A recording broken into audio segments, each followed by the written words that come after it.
En la farmacodinámica vamos a tener la interacción de un fármaco y un receptor. El receptor es una proteína a la cual se une el medicamento y al unirse el medicamento a ese receptor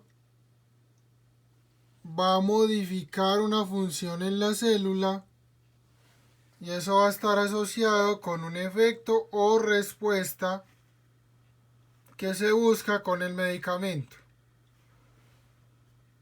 Los receptores entonces son proteínas y la mayoría están ubicados en la membrana celular. Con la parte de medicamentos es más importante los receptores en la membrana y los receptores en el núcleo, aunque se encuentran en otros sitios. Normalmente esos receptores responden a sustancias que hay en el organismo. Esas sustancias se denominan ligandos endógenos o ligandos fisiológicos. Y la función de esos ligandos endógenos o fisiológicos es activar los receptores. Generalmente el receptor está quieto, está inactivo. Hay uno que otro activo por presencia de ligandos. Y cuando llega el medicamento, si el medicamento activa receptores, entonces ya todos se activan y ahí cambia, ahí se modifica la función de la célula.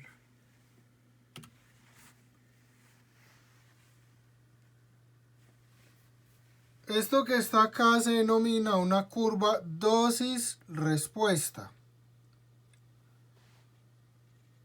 Dosis, ¿cuánto doy? ¿Cuánto administro? ¿Qué cantidad hay del medicamento? Normalmente se pone en esta parte de abajo, en este eje. También se puede medir la cantidad, la concentración del medicamento, entonces dosis o concentración. Y hacia la parte de arriba se grafica o se representa la respuesta o efecto, y en algunos casos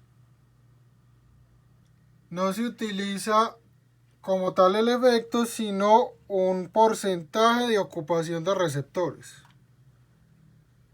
A más receptores ocupados, más sube la gráfica, más efecto. O si estoy mirando directamente la respuesta, mientras más respuesta, más sube la gráfica. Si se desplaza hacia arriba, es efecto, respuesta o cuántos receptores están ocupados que reflejan la respuesta.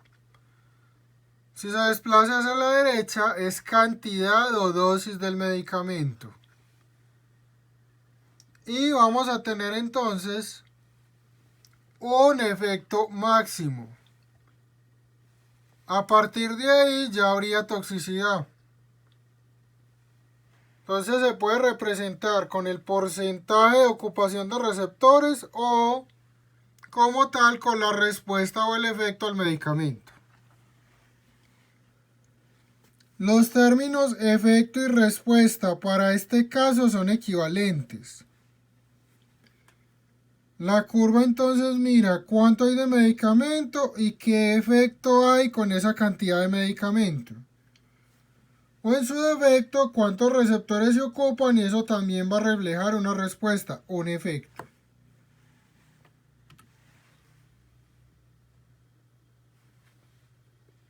Llega el medicamento a donde está el receptor. Lo primero que va a hacer es unirse al receptor. Entonces primero se une al receptor.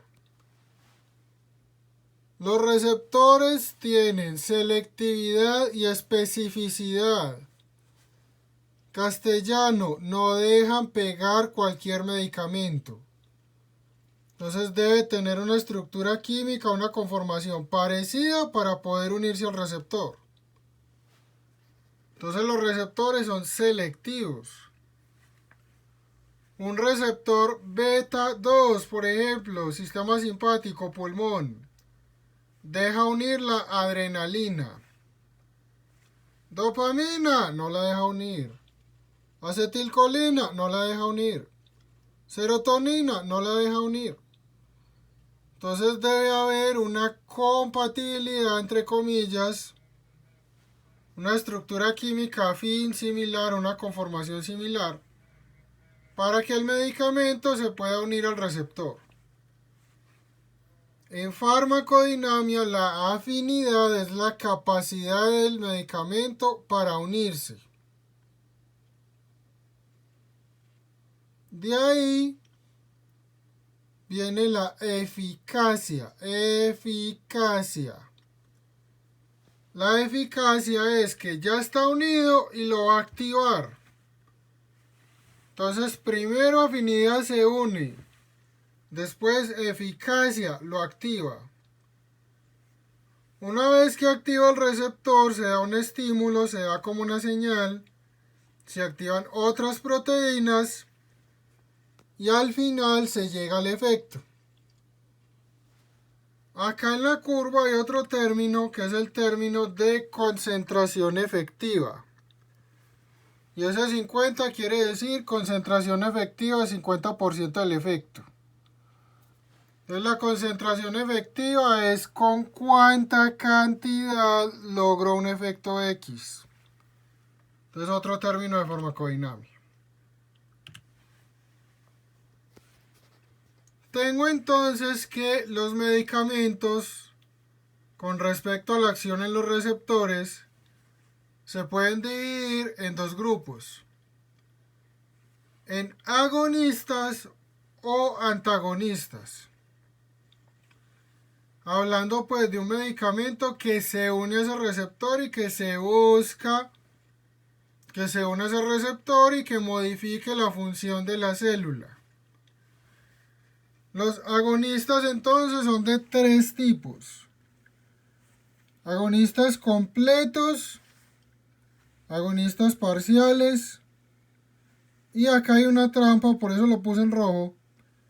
Hay unos agonistas que se denominan inversos, pero esos no funcionan no funcionan como funciona normalmente el agonista.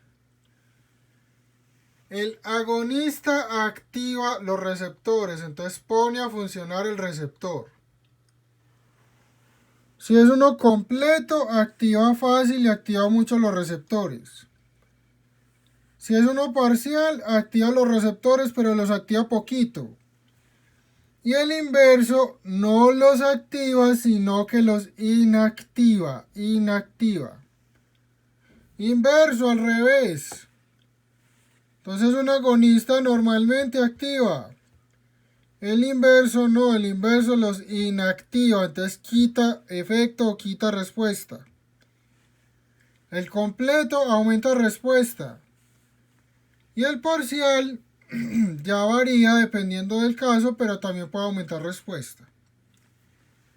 Entonces, primer grupo, agonistas. Segundo grupo, antagonistas.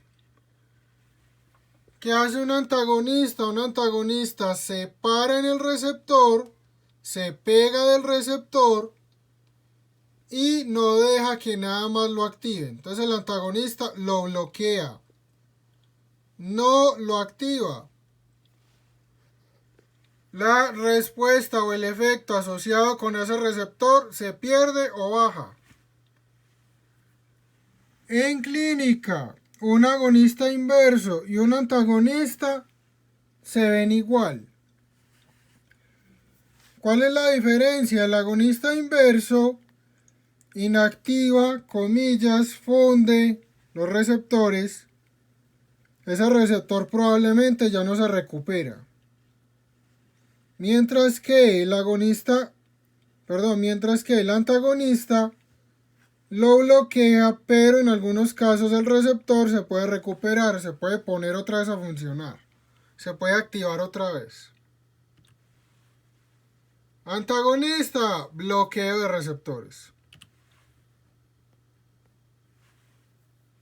Tengo entonces unión del medicamento al receptor, afinidad, Luego tengo eficacia, que es la capacidad de activar el receptor. Si es un agonista me activa el receptor. Si es un antagonista bloquea el receptor. Y si es un agonista inverso inactiva los receptores.